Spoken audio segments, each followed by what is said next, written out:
Chapter 5 Finding Center. Days passed into nights, and nights to days, and I found myself late for a party that was going on at the rifle range. It was one of the many places, like the Sandpits, Grunenberg Park, or the Bundesbank, where my compadres would meet up and put the party on. This particular time it was warmer than usual, yet still cool, so I decided, in a fashion-ballistic moment, to wear overalls and a sweater. My hair was growing out, but still not shoulder length, so I had it in a band pulled back with some small earrings to adorn the look. I went to the usual place where I met up with people, G's Trinkala at Miquel Adikesali, but found none of my usual familiars there. Instead, I encountered a new acquaintance and the people that he was associated with, military guys. One of them was a major, and the other two were his younger subordinates. They were looking to party. I needed to catch a ride to the rifle range party because everyone was going to be there, and I began talking about how great it was going to be, not realizing that the major was breaking military protocol by fraternizing with enlisted soldiers. My friends were my lifeline, and I needed to be there. I didn't want to know what kind of deal was going on between the guy that I casually knew and the military guys, so I moved away from the rear seating area to go up and speak to Gino at the window in the front. Gino was a lovely man from Greece who lived in the back of the Trinkala with his wife.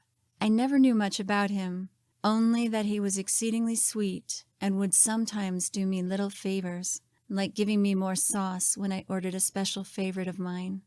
I didn't ever have a reason to question his motives.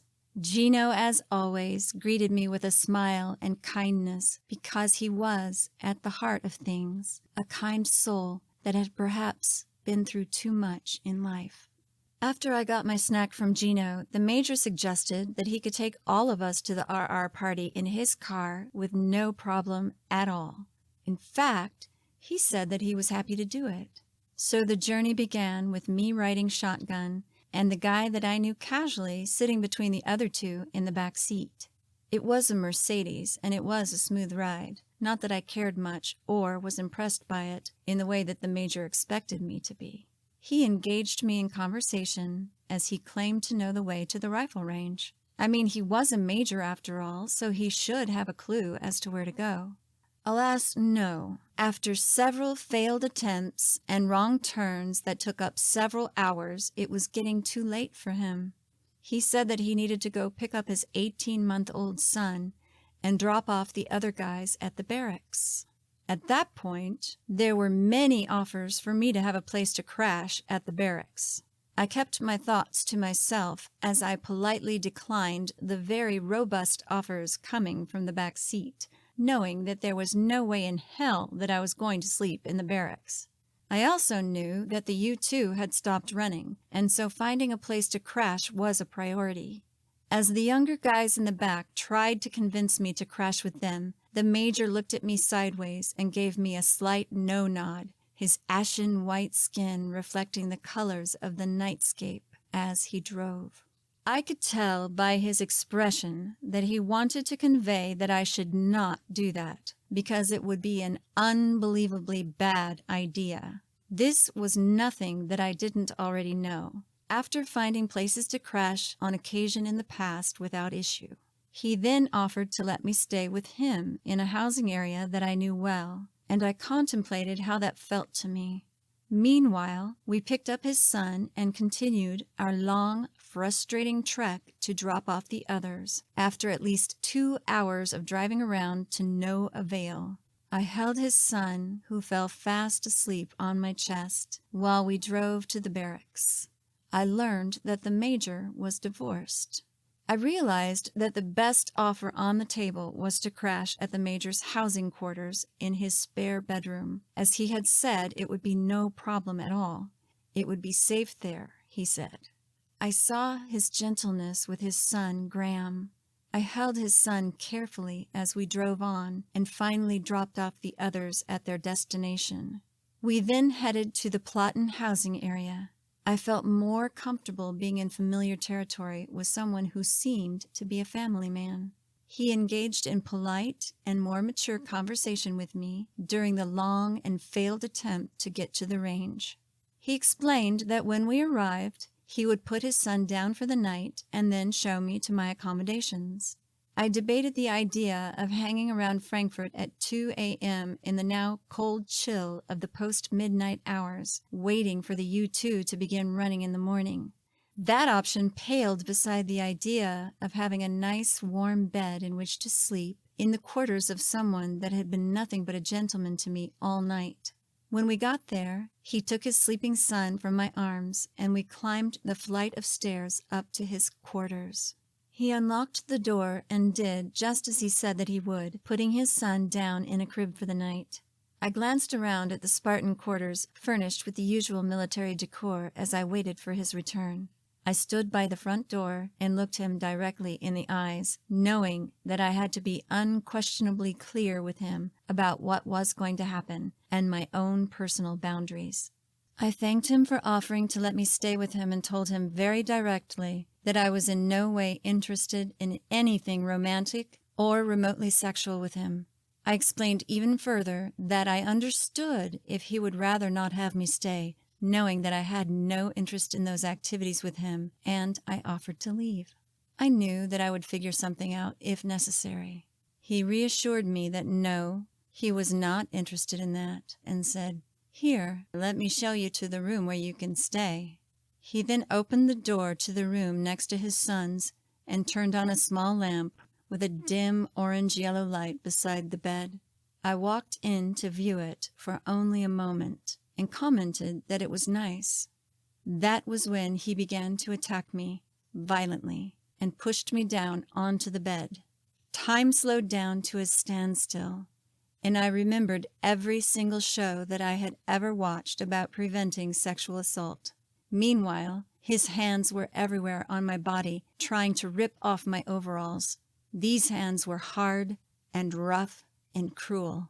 They were mean and angry. They were violent. He whispered in my ear, "I just want some good lovin'," as he continued to violently assault me. "I just want some good lovin'," he whispered, while I bathed in absolute disgust for him. The disparity of his words and actions were unbelievable and repulsive, but I didn't have time to think about that at all. Instead, I developed several plans in my mind: Plan A, Plan B, and Plan C. The one thing that I knew for sure was that this was not in God's plan for me, and I was not about to allow this pathetic individual to have what he wanted, period. He had sweet-talked to me all night, a liar to my face, pretending not to be a predator. I lay very still as all of this was happening, not moving, not reacting, and not responding at all. Then, as if channeling a voice from the heavens, I reached down inside of myself, to the core of my being, for everything that I was or ever would be, and said from that place, "Get off of me right now." He paused for 2 clicks, and I repeated myself with even more fury than before, speaking loudly, with all the revulsion that I felt. "You get off of me right now!" He then began the game playing again. "Or what? I'll call your parents and tell them where you've been all night." I said, "I'll call my parents right now and tell them to come pick me up, you piece of shit! Get off of me now!" Suddenly, his entire body stopped the assault, went limp with shame, and jumped right up from me and the bed, burying his hands in his pockets. He looked at the floor, fidgeting in his pockets like a child, and said that he was sorry. "I didn't mean anything by it," he spewed quietly, knowing he was caught in his shame. I felt the change in the energy and the tension of the room as I lied to him. "It's all right. You know, I'm feeling really thirsty. I need a drink of water." Sure, he said, almost running to the kitchen to accommodate me. I slowly and deliberately followed him, firmly rooted in my power, saying lightly, "I think I left my cigarettes in here." I was standing by the front door, on the outside of the counter that looked into the kitchen, and he was behind it. The absurdity of him getting me a glass of water in what appeared to be a normal kitchen in an average household did not escape me. All I felt was righteous anger after what had just happened. I grabbed my purse and bolted right out the front door, quickly and decisively, leaving him in the dust. I was moving so fast that I couldn't believe it. I cut through some housing and back to the main road in the icy chill of the morning, looking up to the great beyond and asking, "Well, now what?" I was really pissed off, shivering and in shock, because although he hadn't penetrated any part of my defenses with his ineptitude, I felt that my life had been in danger. It was in no way sexual or romantic at all. It was an act of pure violence against another human being on his part. And it would haunt him, I knew, forever, though I did not care if it did. I kept my lips so tightly closed that his spit was dried all over my face. He couldn't even get his tongue into my mouth because I felt severely repulsed by him. He had forcefully pressed his lips and tongue onto my face to no avail, while his hands grabbed and groped, pulling and bruising my body. So there I was, walking next to the main road, heading in the direction of Hycog into familiar territory, when a fucking Mercedes slowly crept up next to me with him in the driver's seat. I kept my distance as he opened the door on the driver's side and began to beg me to get into the car. Apologizing profusely and desperately for what he had done, he then offered to drive me home. I said, "I'm not getting into that car with you, you fucking asshole." I unceremoniously told him with no reservations as loudly as I could to fuck right off and was fully ready to compassionately kick his ass at this point. He seemed a miserable, pitiful creature, begging me to get into the car. He had lost any privilege of knowing me or being treated with anything other than contempt at this point. My ferocity kept him at bay, kneeling in the putridity of his own realization of what a horror he had allowed himself to become. He knew it because my compassion was that I didn't hide it from him, allowing him to see, with blazing clarity, the light of truth in my eyes. This revealed him for exactly what he was at that moment, a coward. His behavior was monstrous. The fact that he was a grown man trying to take advantage of a 16-year-old girl by playing on her imagined insecurities infuriated me even more. This 16-year-old girl on this night had actually looked the part, not that it mattered, wearing a blouse and overalls with her hair pulled back by a band. The only thing that she had wanted to do was to go to a party. He had obviously been planning his detestable and abhorrent behavior all night long, pretending not to know where the rifle range was, pretending to be lost, and pretending to be a safe alternative to the barracks. I found the fact that his behavior had been premeditated even more enraging. I had already lost all respect for him as he continued desperately pleading with me to get into the car, and then began throwing several hundred Deutschmark bills in my direction. "Here, take some money for a taxi," he said, sniveling. It was this moment when my disgust with him and his behavior could get no lower or deeper, and was reflected clearly in my voice tone and words when I said, "I don't want your fucking money, you asshole. I can't believe you left your son alone at home. Go home to your son." The money was a completely meaningless gesture to me. I watched as the Deutschmarks began to scatter and fall into the seat well and onto the ground next to the car. I also clearly recognized the unspoken implication of trying to make me into a whore so that he could feel better about himself.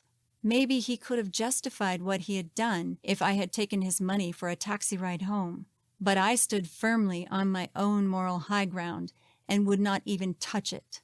I felt revolted by the gesture and knew that I would rather find a stairwell to take shelter for the night than to take anything that would give him the remotest possibility of comfort.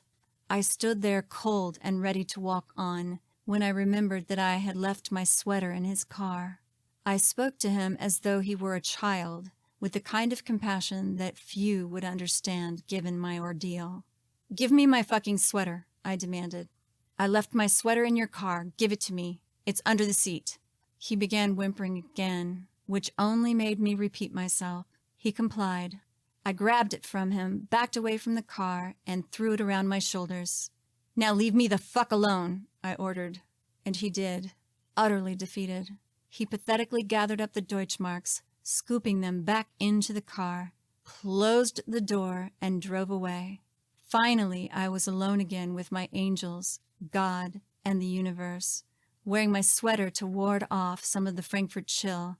I estimated that it must have been 2:30 a.m. at this point as I walked and prayed. Where could I go at this hour and not draw attention to myself, yet have a safe place to sleep? Not recognizing my very fragile state, I continued to walk on toward Highcog, and then it came to me in a flash, as though it fell right out of the sky. Gavin's brother, Dan, was a friend of Destin's, and I should go there. The only real obstacle would be to get in through the locked front door of the building. Well, it was worth a try. It was the best plan that I could think of that rivaled the other choice of taking a taxi home, waking my parents for money to pay it, and then explaining to them what had just happened to me. I didn't have the energy for the interrogation that would follow, and I knew that it would raise hell at home. So I set off to see Gavin's brother Dan with purpose, inspired.